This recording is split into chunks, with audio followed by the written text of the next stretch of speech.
Olá, queridas irmãs, queridos irmãos.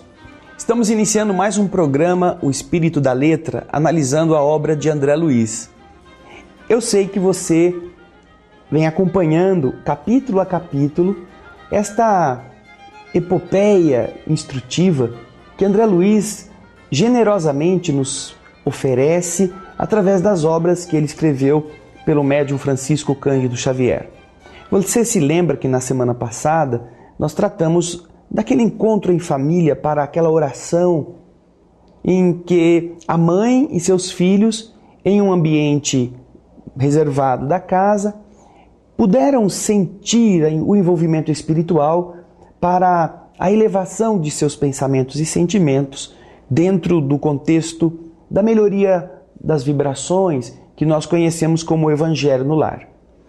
Depois de Dona Isabel ter feito a leitura do Evangelho e ter comentado, ter respondido algumas perguntas sobre o tema e as suas filhas terem participado com leituras e comentários de textos paralelos, nós vimos que a mãe disse que agora poderíamos conversar, cada um poderia falar um pouquinho. E o capítulo de hoje é exatamente esse diálogo entre a mãe e os seus filhos. Por isso que ele tem este título. Pegue o seu livro, olha o meu aqui, Os Mensageiros. O capítulo de hoje é o capítulo 36. Você está vendo no capítulo 36 exatamente, já a partir do título, a descrição do que vai acontecer. A mãe e os filhos é o título do capítulo 36. Vamos então ao texto. No comentário evangélico, eu recolhia observações interessantes. Esse comentário evangélico qual é? Aquele comentário que ela havia feito no capítulo 35, quando o Fábio Aleto, o instrutor espiritual, se acerca da médium, a mãe que ali estava, para através dela fazer a explicação do evangelho que fora lido naquele momento. E o André identifica que aconteceu ali a mesma coisa que acontecera lá no posto de socorro com a Ismália, quando ela foi tocar ao órgão aquelas melodias sublimes. A música vinha com uma letra que cada um entendia a sua maneira, por se sentir em sintonia com a emoção. E agora ele está dizendo que naquele momento, no comentário do Evangelho, a mesma coisa ele observou. Vamos então entender o que ele está dizendo agora na continuidade do texto. Como no caso de Ismália, quando lhe ouvíamos a sublime melodia, a interpretação de Fábio estava cheia de maravilhas espirituais que transcendiam, que ultrapassavam a capacidade receptiva de Dona Isabel. A viúva de Isidoro, a Dona Isabel, parecia reter tão somente uma parte. Desse modo, as crianças recebiam a lição de acordo com as possibilidades mediúnicas da palavra da mãe, enquanto que nós, os espíritos que ali estávamos, se propiciava o ensinamento com um maravilhoso conteúdo de beleza. Sempre solícito, o instrutor esclareceu, o Aniceto. Não se admirem, disse o Aniceto, não se admirem desse fenômeno. Cada um de nós receberá a luz espiritual conforme a nossa própria capacidade. Há muitos companheiros nossos que estão aqui reunidos que registram o comentário de Fábio com mais dificuldade do que as próprias crianças. Experimentam ainda grandes limitações. Havia grande respeito em todos os desencarnados presentes. Fábio Aleto sentou-se em plano superior, ao passo que Isidoro, o ex-marido, agora no plano espiritual de Dona Isabel, se acomodava junto da esposa, no impulso afetivo do pai que se aproxima solícito, atencioso, para a conversação carinhosa com os filhos bem-amados.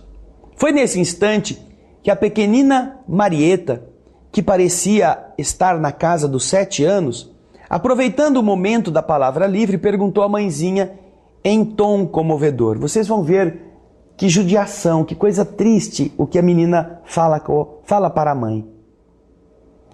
Ela se volta para a mãezinha e diz: mamãe, se Jesus é tão bom, por que estamos comendo só uma vez por dia aqui em casa? Na casa de Dona Fausta, eles fazem 2 refeições, almoçam e jantam. Nelly me contou que no tempo de papai também fazíamos assim. Mas agora, por que será? Imagina, o pai está desencarnado, sentado ao lado da mãe encarnada, e a filhinha, que ambos amam, com 7 anos, pergunta isso porque certamente sente fome. Por que nós fazemos só uma refeição por dia? No tempo de papai nós comíamos 2 vezes. Todos os espíritos estão presenciando isto. Esta dor na boca de uma criança é de compungir o coração, é de ferir a alma, não é mesmo? Então. A viúva, entretanto, esboçou um sorriso um pouco triste e disse: Ora, Marieta, você vive muito impressionada com essa questão. Não devemos, minha filha, subordinar os nossos pensamentos às necessidades do estômago. Há quanto tempo estamos tomando nossa refeição diária e gozando de boa saúde? Perguntou a mãe. Quanto benefício estaremos colhendo com essa frugalidade na alimentação? Não é? A mãe, então, está, ao invés de dar razão à filha, que certamente estava se queixando com justiça, está dizendo para ela, vendo a privação pelo lado positivo: ora, nós estamos comendo 1 vez por dia e estamos com saúde, disse a mãezinha. E não é verdade? Será que muitos dos problemas que nós temos, não os temos porque comemos demais, sem precisar? Se nós subirmos da balança e vermos como estamos acima do peso, será que não estamos comendo por 2, 3 pessoas? Vamos ver no próximo bloco este raciocínio e como é que esta senhora está tão apropriadamente investida da condição materna junto dos seus filhinhos. Há, na sabedoria do que ela fala, todo um mundo envolvendo os seus filhos com respeito, com uma visão espiritual da vida, com a certeza de que as pessoas estão passando pelas dificuldades que precisam para extrair coisas boas. Qualquer mãe talvez chorasse, qualquer mãe talvez se sentisse diminuída diante de um comentário de uma filhinha assim. Mas ela não. Ela encontra na confiança em Deus, na fé, esta certeza para ensinar a filha a olhar o mundo com outros olhos. Fique conosco, no próximo bloco nós vamos continuar esse assunto.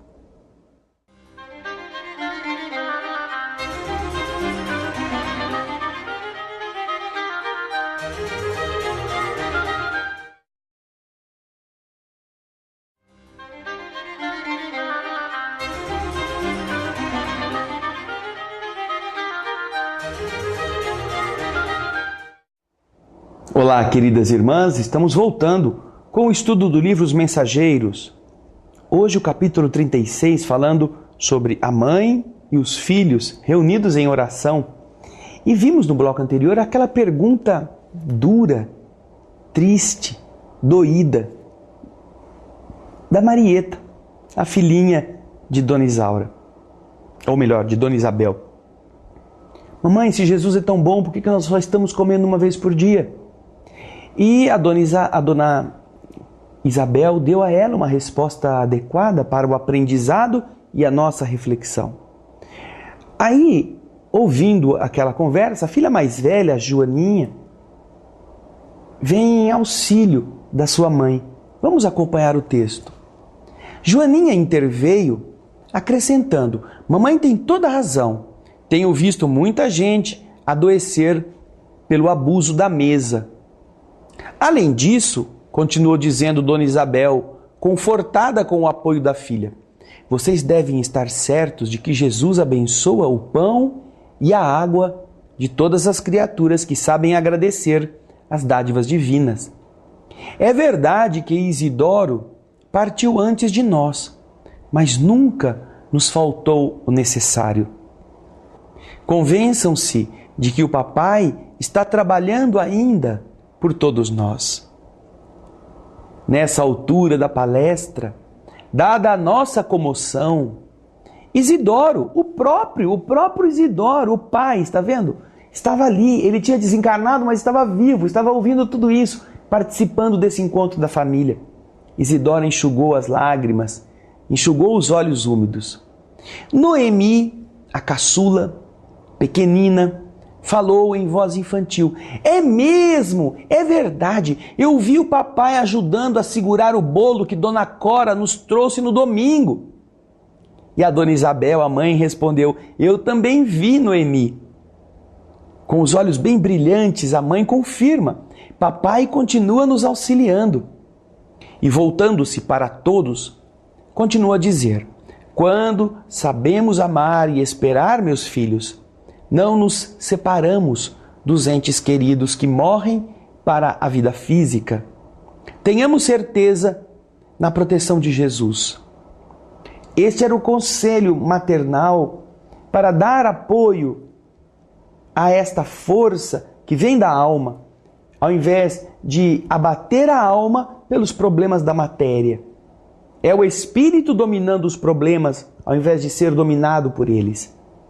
Continuando então o texto, Marieta, parecendo agora absolutamente tranquila, concordou: quando a senhora fala, mamãe, eu sinto que tudo é verdade. Como Jesus é bom! E se nós não tivéssemos a senhora? Tenho visto os pequenos mendigos abandonados na rua. Talvez não comam coisa nenhuma. Talvez não tenham amigos como os nossos. Ah, como devemos ser agradecidos ao céu. Vocês veem? A opinião da mãe, reforçando valores positivos do espírito, faz agora a criança se lembrar dos que têm menos do que ela. Antes ela se lembrava dos que tinham mais do que ela. Mas agora, depois que a mãe falou sobre as coisas boas que eles já tinham, agora ela se recorda dos famintos, dos pobres, dos que estão abandonados, dos que não têm amigos. Puxa, deve ser ruim ficar naquela condição, não é? Vocês entendem como é a mudança do enfoque na mente das crianças para elas verem valores reais? A viúva, que se confortava visivelmente ouvindo aquelas palavras, exclamou com profunda emoção: muito bem, minha filha. Nunca deveremos reclamar e sim louvar sempre. E possivelmente não saberia você compreender a situação se estivéssemos em mesas abundantes, se tudo fosse faustoso, se tudo fosse, bastante, que sobrasse, que fosse abundante. Talvez você não observasse essas realidades. Observei, porém, que o menino, o rapaz, o garoto, não compartilhava aquele dilúvio de bênçãos. Entre Dona Isabel e as 4 filhas, havia uma troca constante de vibrações luminosas, como se estivessem identificadas no mesmo ideal e unidas numa só posição. Mas o rapazote permanecia espiritualmente distante, fechado num círculo de sombras. De quando em quando sorria irônico, insensível à significação do momento. Valendo-se da pausa mais longa, ele perguntou à genitora de maneira menos respeitosa: mamãe, que entende a senhora por pobreza? Dona Isabel respondeu muito serena: você sabe, tem sempre em toda família tem um espinhozinho, um patinho feio, um do contra, um que acha que sabe tudo e que fica querendo pôr os outros em situações difíceis. E é o que o garoto está fazendo com a mãe. O que a senhora entende por pobreza? Então, a Dona Isabel responde ao filho muito serena: creio, meu filho, que a pobreza é uma das melhores oportunidades de elevação ao nosso alcance. Estou convencida de que os homens afortunados têm uma grande tarefa a cumprir na terra, mas admito que os pobres, além da missão que lhes cabe no mundo, são mais livres e mais felizes. Na pobreza é mais fácil encontrar a amizade sincera, a visão da assistência divina, os tesouros da natureza, a riqueza das alegrias simples e puras. É claro que não me refiro aos preguiçosos, aos ingratos dos caminhos terrenos. Refiro-me aos pobres que trabalham e guardam a fé. O homem de grandes possibilidades financeiras muito dificilmente saberá ver a diferença entre a afetividade, a afeição e o interesse mesquinho. Olha que lição que ela está dando para o filho. Quem tem muito dinheiro tem sempre medo dos amigos, porque os amigos não sabem, eles não sabem dizer se são amigos deles ou se são amigos do bolso deles. Por isso eles não se abrem, eles só procuram gente da mesma estirpe, do mesmo nível, que também é muitas vezes egoísta, interesseiro. Então o afeto fica comprometido. Ela está ensinando tudo isso para os filhos. Então, vocês estão vendo no texto que ela está dando aos filhos lições importantes a respeito da falta de recursos, para ver as coisas boas que cada um pode extrair disto. E ela vai continuar a falar isso no próximo bloco. Quando encerramos o nosso programa, você vai ver como ela enfrenta o garoto com uma forma bastante serena, mas bastante firme, o rapaz que queria ensinar a mãe. Fique conosco, daqui a pouco a gente volta.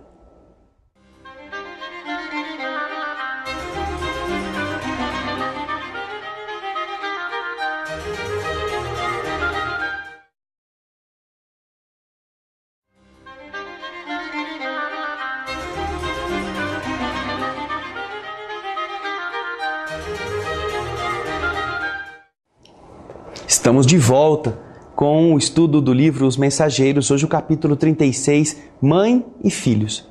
Vimos no bloco anterior que o menino, esse era encapetadinho, né? É daqueles que era do contra.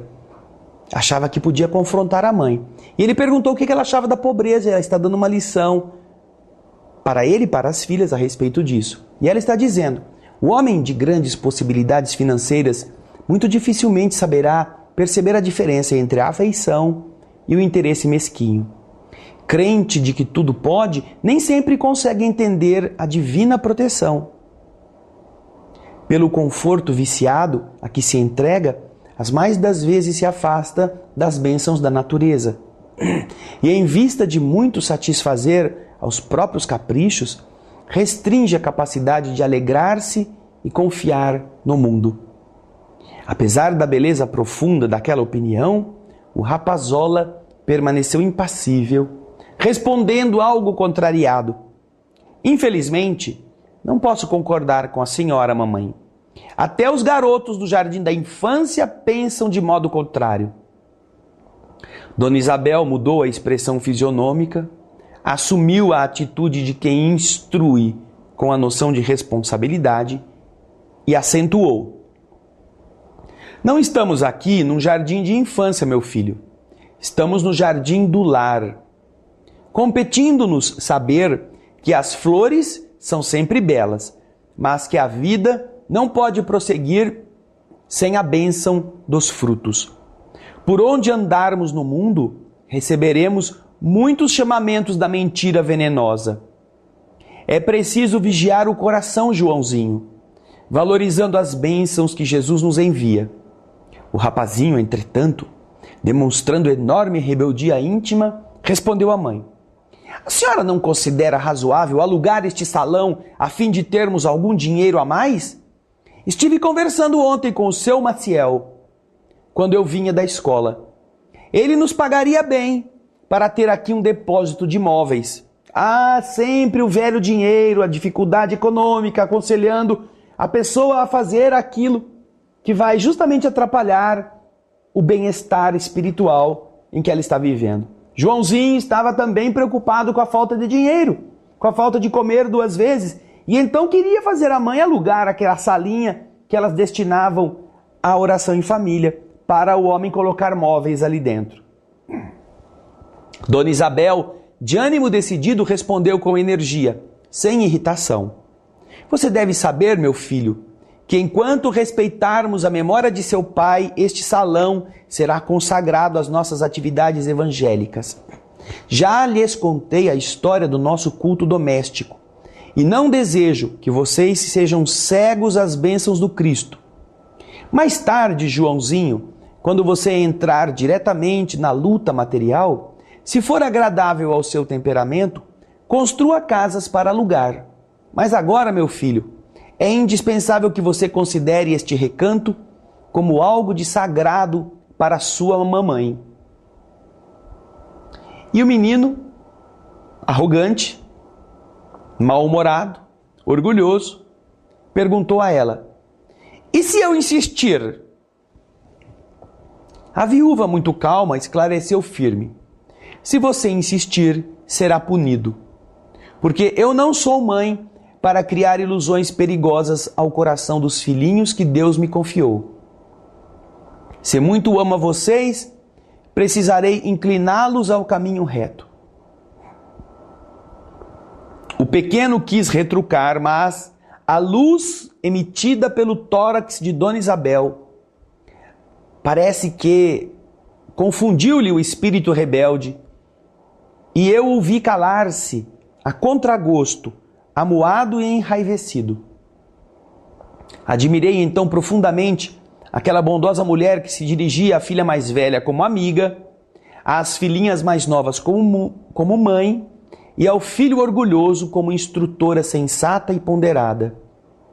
Aniceto, que também se mostrava satisfeito, nos disse em tom significativo: "O Evangelho dá equilíbrio ao coração." A pequena Nelly, amedrontada, pediu, humilde: mamãe, não deixe o Joãozinho alugar a sala." A viúva sorriu, acariciou o rostinho da filha e disse: "Joãozinho não fará isso. Saberá compreender a mamãe. Não falemos mais neste assunto, Nelly." E olhando o relógio, dirigiu-se à filha mais velha: "Joaninha, minha filha, ore agradecendo em nosso nome. O nosso horário está findo." A jovem, com expressão nobre e carinhosa, agradeceu ao Senhor, tocando-nos os corações. Coisa linda, não? Coisa boa. Mãe educando, mãe reconhecendo em cada filho um nível de evolução, e mãe e pai não deixando o filho fazer o que quer, não se vergando aos interesses e às contingências da dificuldade e das seduções materiais, e sabendo pôr a criança no lugar dela. Se necessário, eu punirei você, com muito amor, mas eu te punirei, porque eu não estou aqui para criar ilusões na mente dos filhos. Deus me deu vocês como tesouro que eu conduzirei pelo melhor caminho. Quantos filhos não estariam melhores hoje se não fossem colocados aí como alfaces na redoma de vidro, violetas protegidos de todas as dificuldades, fazendo tudo o que querem? Quanta falta de sabedoria nós encontramos hoje produzindo dramas familiares, às vezes crimes, naqueles que poderiam ter sido educados desde pequeno, mas foram tratados como barõezinhos. Observemos como a sabedoria do Evangelho nos educa, nos fazendo entender que é preciso defender os verdadeiros ideais e lutar contra aqueles que os querem alienar, trocando-os por bens materiais. Não com ódio, não com rancor, não com grosseria, mas com força, com energia, com determinação. Para isso, nós precisamos ter também essa mesma noção. É uma alegria podermos cumprir mais um dos capítulos do livro Os Mensageiros. Nós esperamos que você possa continuar a lê-lo e nas próximas semanas, entendendo este verdadeiro curso de sabedoria, estarmos reunidos novamente para o capítulo que vem a seguir, que é muito interessante, hein? Muito interessante. Quando chove, os espíritos correm para dentro das casas, você vai ver, será que é? Será que não é? Vou fechar a porta da minha casa toda vez que chover. Será que adianta?